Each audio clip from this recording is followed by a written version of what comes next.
have no information about Niims. There has not been civic education that has taken place across the country. Forget of pastoralists, the governors don't even have any awareness about what Niims is all about. Most governors in the region, the MCAs don't know. Members of Parliament have only knowledge of what they've read on the newspapers. And an issue of such grave consequence and importance should not have taken place without massive civic education campaign across the country and at all levels, including the sub-location, villages and settlements. The first issue we want to demand from our government is that they need to release adequate resources to structures of government, both at national and county level, in order to make sure that there is massive civic education accompanying this exercise, in order to make sure that people who are properly trained are able to tell the public the importance of this Niims program across the country.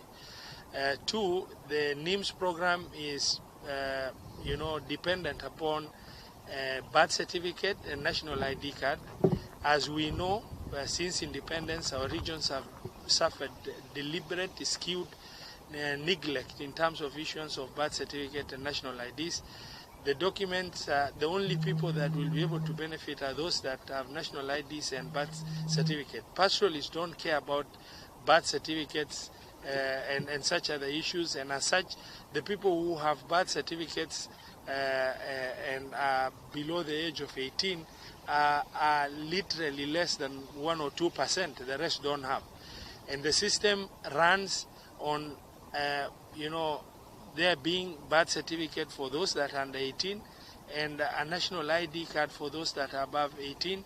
Now, if the government has not issued these documents to these pastoral communities, then I do not understand how they expect the pastoral communities to benefit from this exercise that is ongoing, unless it is specifically designed to lock out pastoral communities from national data system, which is a major concern for us. The government needs to tell the pastoral communities in this country what it is doing or it is planning to do in order to make sure that the pastoralists do not suffer undue disadvantage as a result of neglect and responsibility of the national government over the last 55 years of independence.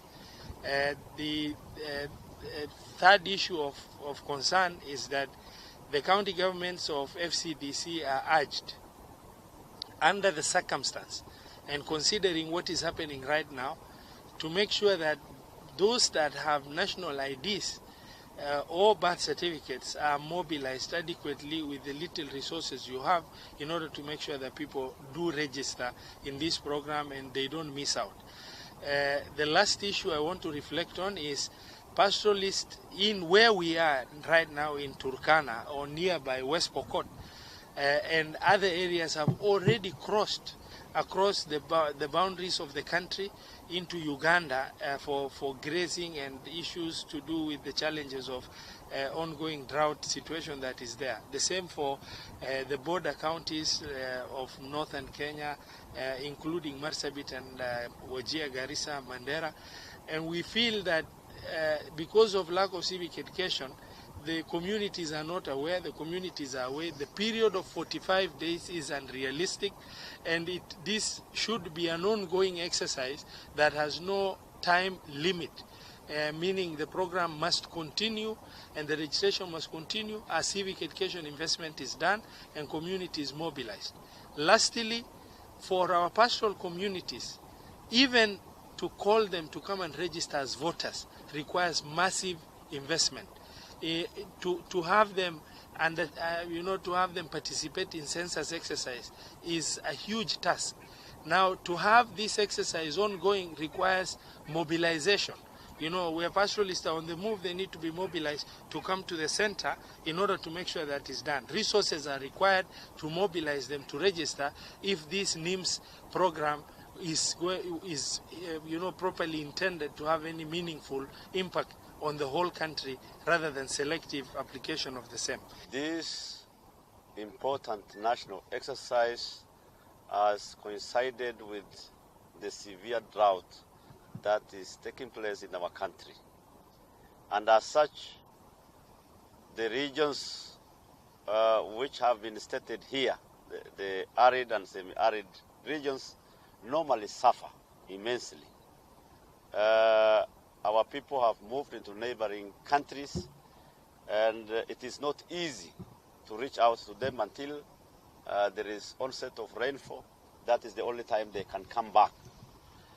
So as to enable these people not to suffer, or rather not to miss out, we urge the planners and the administrators of this program to give more time, extend the 45 days period to say 3 months or so that these people will have a chance to be captured. Number two,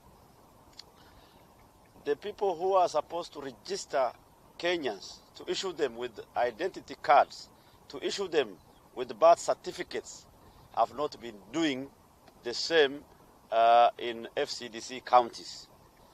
This is because of the traditional inequality that does exist within our country, Kenya.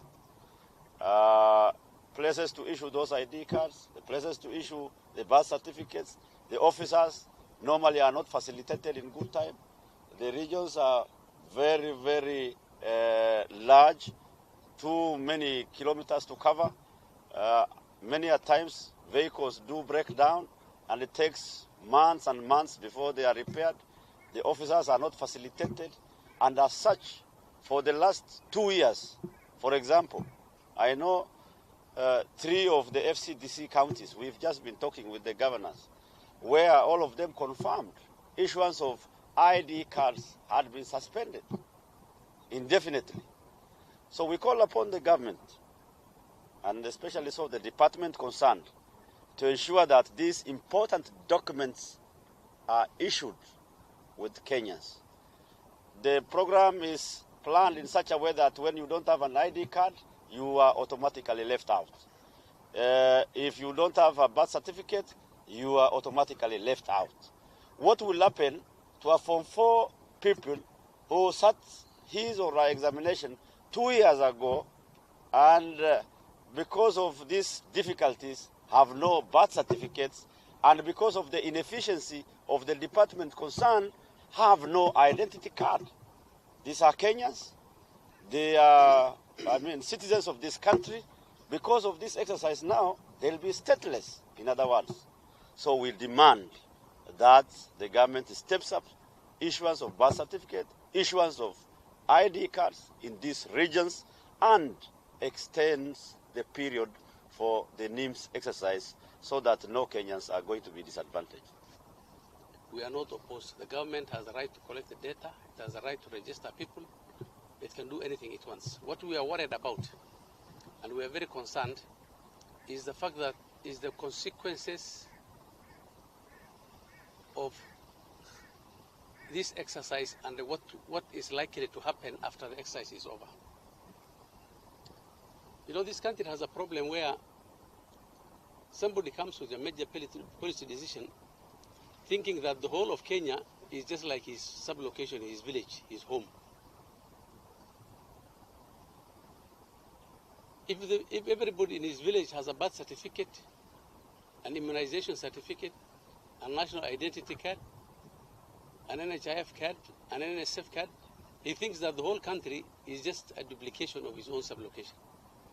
Let me assure you that the diversity of this country is as great as it can be. I have a ward in my county where 80% of the people have no ID, those who are above 18, and 100% of the children born in that ward have no birth certificate.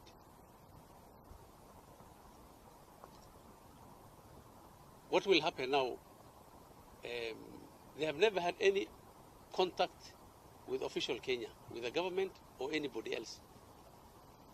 We want to assume that this Niims was supposed to be a consolidation of existing documentation in the hands of Kenyans. But it does not take into consideration where no document exists at all. So what will be the consequence? People will be registered. In certain localities or wards, 80% of the people will not have a Niims card. And there's a possibility that any Kenyan who does not have it might at a certain stage be declared as a non-Kenyan or a stateless person. But what that will produce is it will produce millions of Kenyans in these arid and semi-arid areas and in the pastoralist communities who for the last 50 years have not been reached and have never had any documentation becoming stateless in their own country. You're making a bad situation worse. I would have preferred a situation where this document is made universal, unconditional, given to everybody within the borders of Kenya, and it would have given the opportunity for our people to come into contact with official Kenya by getting that card easier than they have failed to get IDs or birth certificates. Therefore, we want to warn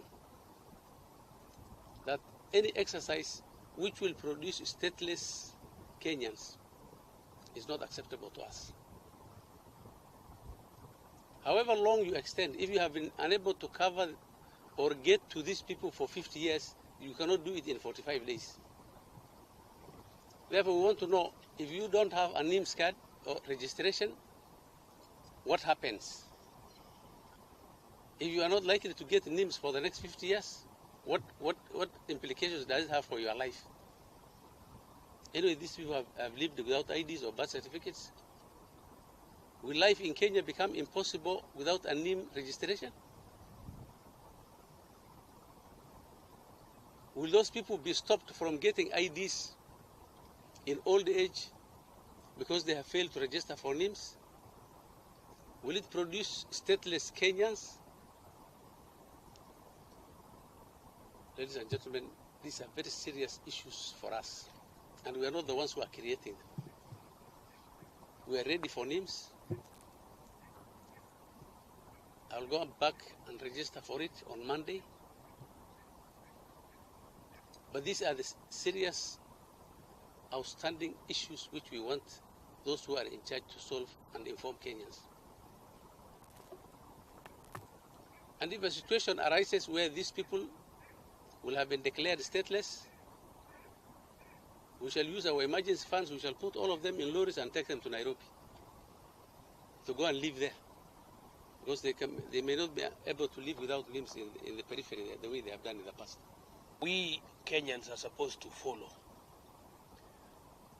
But the implementation strategy, implementation technique of how that policy can be adapted needs to look at the needs and the variations of the Republic of Kenya, looking at the shortcomings in counties. For example, Fcdc counties are cut here.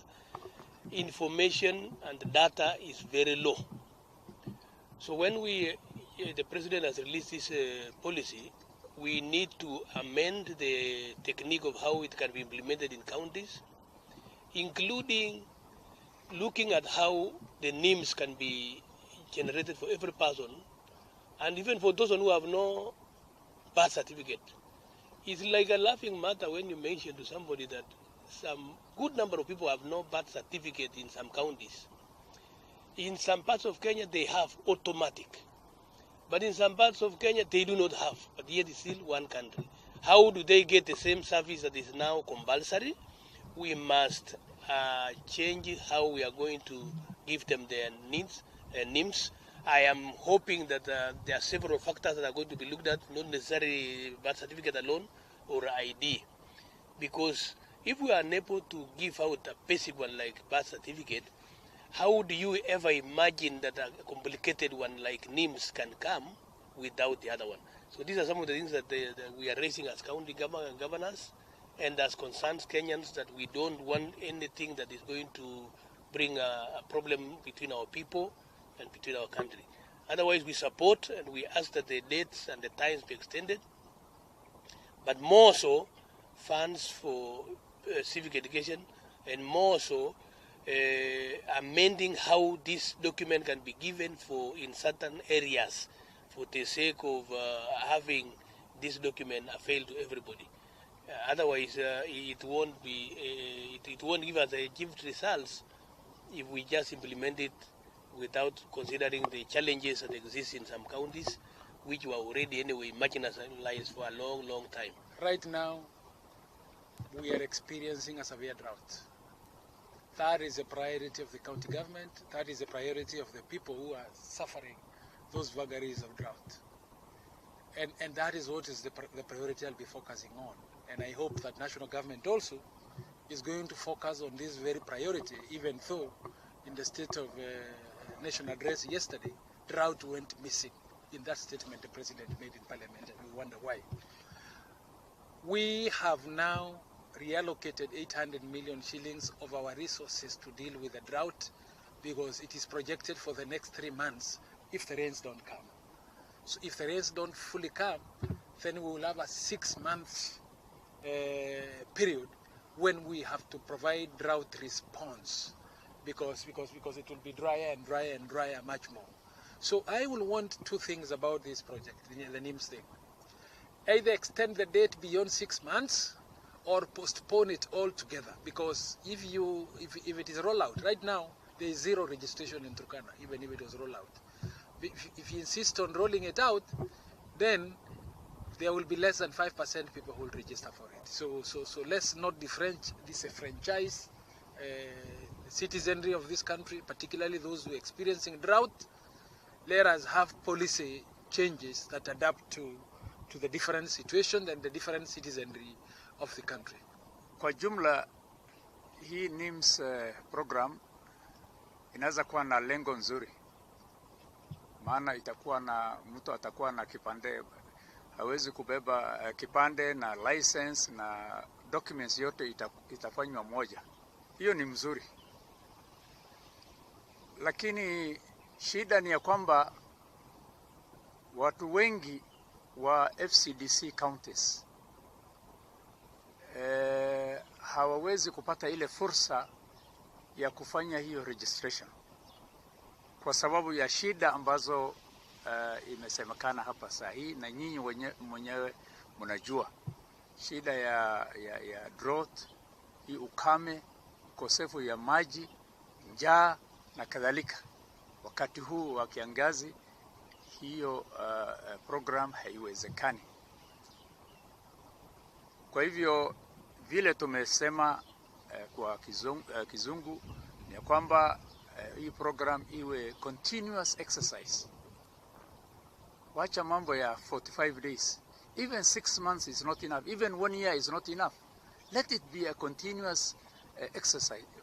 Iwe continuous exercise ambapo watu wakijapata kipande ama birth certificate wanaandikishwa. Sijui iko shida gani hii mambo ya kufanya program hii kuwa ya 45 days, sijui lengo yake ni nini? Nafikiri mambo ya civic education pia imesemekana, hiyo ni muhimu sana. Kabla hiyo registration haijaanzwa, lazima wananchi wajue, lazima assistant chiefs na political leaders wapatiwe kwanza, waelezwe juu ya hii mambo naitwa hii kitu naitwa Niims. Wengi hawajui maana yake, hata leaders hawajui. Kwa hivyo tungependa badala ya kufanya exercise kwanza, sasa inasikia imeanza na only 145,000 people registered, about 150,000 countrywide. That is very inefficient. So tunaona hiyo exercise haiwezi kufaulu ikiwa certain regions ya Kenya haiwezi kupatiwa nafasi ya kujiandikisha.